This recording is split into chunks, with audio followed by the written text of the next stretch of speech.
بہت سے لوگ یورپ، امریکہ، کینیڈا اور ساؤتھ افریقہ، انڈیا، پاکستان وہ پوچھ رہے ہیں کہ ہمیں بتائیں کہ رمضان کا مہینہ ہے اور عید کے متعلق کہ ہم یہ رکھیں یا نہ رکھیں۔ تو میں آپ کو گائیڈ کر دیتا ہوں، کیونکہ سب سے پہلے روزے میں خود بھی رکھتا ہوں، لیکن اس میں مہینوں کی قید نہیں ہے۔ تو اپنے روزے بتا دیتا ہوں میں پہلے۔ کبھی میں 3 دن پانی سے روزے رکھتا ہوں، کبھی میں 7 دن پانی سے روزے رکھتا ہوں۔ اگر 21 دن کے رکھنے پڑ جائیں تو پھر میں دودھ کا استعمال کرتا ہوں۔ اچھا، اب روزوں کی فضیلت کیا ہے؟ روزے رکھنے سے پہلا مرحلہ جو ہے وہ جسم کمزور ہو جاتا ہے اور روح جو ہے وہ تیز ہو جاتی ہے، روحانیت۔ لیکن اس میں نیت کا بہت دخل ہے، موٹیویشن، ڈائریکشن اینڈ ایکشن۔ نیت آپ کی کیا ہے؟ کیا حاصل کرنا چاہتے ہیں آپ روزوں سے؟ تو اگر نیت روحانیت کو پانا ہے تو پھر روزوں سے جسم کمزور اور روحانی جو حصے ہیں وہ مشاہدے کے قابل ہو جاتی ہیں۔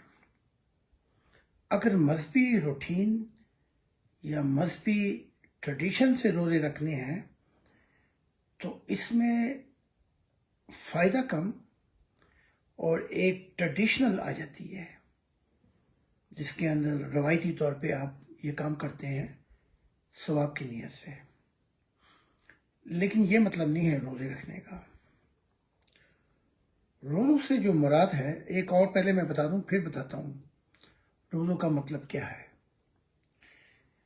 روزے رکھنے سے جب جسم کو بھوک لگتی ہے تو اس میں جو ہمارے سیل ہیں وہ اور دوسرے سیلوں کو اپنا خوراک کے طور پہ استعمال کرتے ہیں، جس سے ہمارے سیلوں کی رفتار جو ہے وہ نئے سیل بناتی ہے۔ اس کے اندر سے بہت سی بیماریاں دور ہو جاتی ہیں۔ یہ 3 چیزیں بتا دی میں نے آپ کو۔ اب اصل روزوں سے مراد کیا ہے؟ اصل روزوں سے مراد جو ہے، اس میں 3 چیزیں آ جاتی ہیں کانسیپٹ وائز۔ ایک یہ کہ ہمیں شعور اور ہمارا ضمیر جاگ جائے کہ ہم اس دنیا میں اکیلے نہیں ہیں۔ اس دنیا میں ہمارے اور بھی بہن بھائی ہیں، فیلو مین ہیں، ہم ان کے لیے کیا کر سکتے ہیں۔ اچھا، اب یورپ میں تو یہ سسٹم ہے، یہاں تو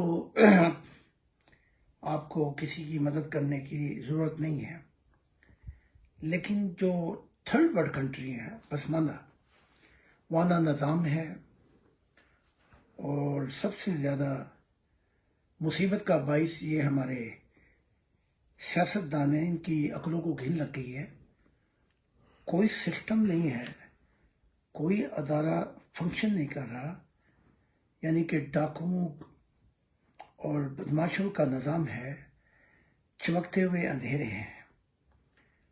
تو اس نظام کے اندر غربت بھی بہت ہے، تعلیمات کا فقدان اس سے کم، شعور اس سے کم، اور ایسی سچویشن حالات میں روزوں سے مراد یہ ہوگی کہ آپ دیکھیں کہ آپ نے اپنے ہمسائے کا، آپ کے ارد گرد کی جو سوسائٹی ہے، کہیں وہ تو نہیں بھوکے مر رہی، کہیں وہ تو نہیں آپ اپنا افطاری کے وقت پوری میز سجا کے بیٹھے ہیں اور ہمسائے کو کھانے کو میسر نہیں۔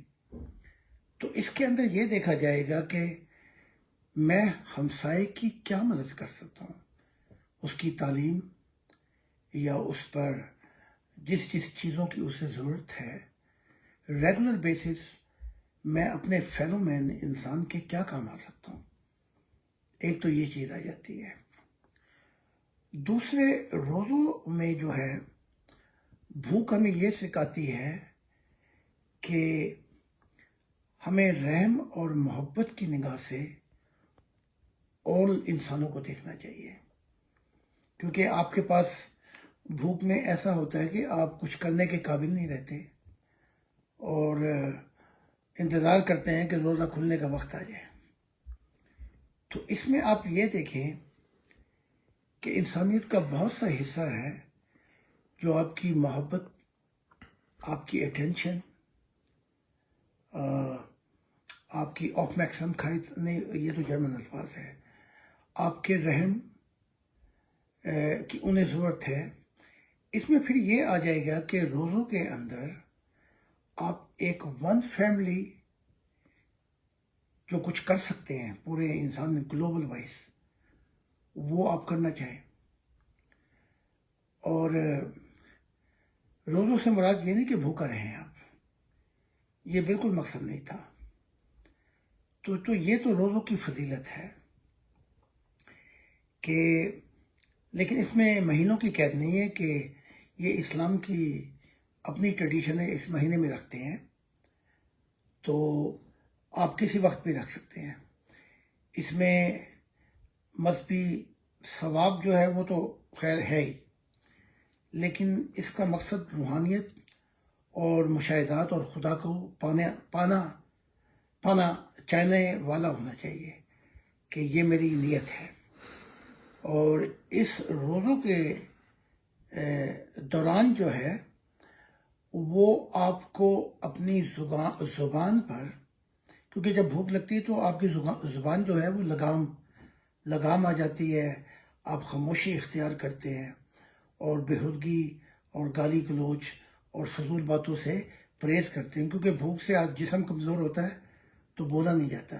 تو روزے یہ بھی سکھاتا ہے ہمیں کہ خاموشی اور اتنی بات کریں جس سے ہماری روح پہ اندھیرے نہ آئے، اور جو بات کریں وہ ہم حق کریں، اور فضولیات میں پڑنے کی بجائے جس سے روح پر اندھیرے آتے ہیں اور روح کا نقصان ہوتا ہے اس سے بچاؤ کریں، باتونی نہ بنیں.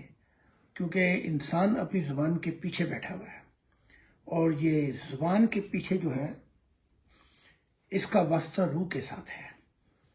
تو اس چیز پر بڑی کوشش کریں کہ آپ ان چیزوں کو سمجھیں. اب آخری چیز جو ہے وہ عید کا معاملہ ہے. عید سے مراد جو ہے ایک خوشی ہے کہ آپ نے کچھ پایا. تو اگر ابراہیم کی عید یہ تھی، جیسے آپ کا قرآن کہتا ہے وَإِذْ ابْتَلَىٰ إِبْرَاهِيمَ رَبُّهُ بِكَلِمَاتٍ فَتَمَّهُنَّ قَالَ إِنِّي جَاعِلُكَ لِلنَّاسِ إِمَامًا قَالَ إِنِّي ذُرِّيَّتِي قَالَ لَا يَحْنُ الْعَهْدُ الظَّالِمِينَ. تو اس کی عید یہ تھی کہ اس نے اپنی محبت میں چاہا تھا کہ میں اپنے خاندان اور اپنے بیٹی کی قربانی بھی دوں. خدا نے اس کی یہ قربانی نہیں مانگی تھی، یہ خواب تھا. لیکن اس سے جو چیز سامنے آئی وہ یہ تھی کہ سب سے پہلی محبت جو ہے وہ خدا کی ذات کی ہے. تو عید سے مراد جو ہے اس نفس کو دنیا سے خالی اور اس کی فکروں سے خالی کرنا ہے. اور اس دنیا میں کوشش ہے کہ جیسے جب اس کی عید آئی ابراہیم کی تو اس نے خدا خوش تھا اس سے، تو خدا نے کہا میں تجھے امام بناؤں گا انسانیت کا، اور اس نے کہا میری اولاد میں سے بھی بنانا. پھر خدا سوچ میں کچھ دیر ٹھہرا اور کہا میرا وعدہ ظالموں تک نہیں پہنچے گا، یعنی تیری اولاد میں ظالم لوگ بھی ہیں. مراد یہ ہے کہ اپنی اولاد کی بڑی ایجوکیشن کرنی ہے، ان کی بھی رہنمائی کرنی ہے. لیکن اب اگر آپ خود اندھے ہیں تو اندھا اندھے کو کیا راہ دکھائے گا؟ اگر آپ مذہبی ہیں اور روایتی زندگی گزارے ہیں، نہ تو آپ اثر ڈال سکتے اپنے بچوں پر، نہ آپ اپنے آپ پہ اثر ڈال سکتے ہیں۔ مذہب ایک درخت ہے، روحانیت اس کا پھل ہے۔ تو جب روحانیت آتی ہے تو مذہب پیچھے رہ جاتا ہے، اور روح مشاہدات اور خدا سے ملن کی ایک عجیب آخرت کے اندر ایک سفر کرتی ہے۔ تو مراد یہ ہوگی یہاں پر کہ عید جب ہے جب آپ کے مشاہدات اور آپ کے زندہ تعلق خدا سے ہو جائے، تو یہ عید ہے۔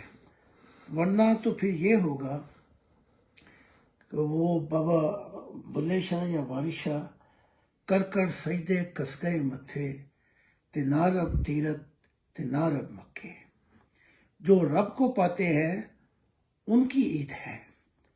تو یہ سفر جو ہے، یہ زندگی بڑی محدود ہے، اور یہ زندگی وقت کی قید میں ہے، یہ آپ کو ہمیشہ کے لیے نہیں ملی ہے۔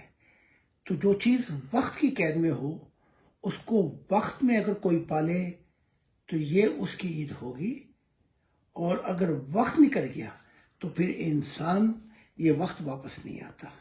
تو ان دو چیزوں پہ، چند چیزوں پہ آپ نے خیال رکھنا ہے۔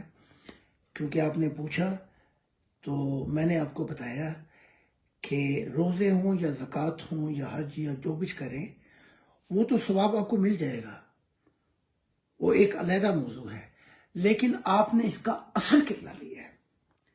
آپ نے جو اثر ہے خدا کی نیچر کا، وہ کتنا لیا ہے کہ آپ کے اندر رحم، محبت، انسانیت کا جذبہ، معاف کر دینا، لوگوں کے ساتھ خلوص سے پیش آنا، ہمدردی سے پیش آنا، یہ اثر ہے خدا کا کہ محبت میں صبر کر جانا، دوسروں کا بوجھ بھی برداشت کر جانا، ان کی بہتری کے لیے کوشش کرنا، یہ خدا کا اثر ہے۔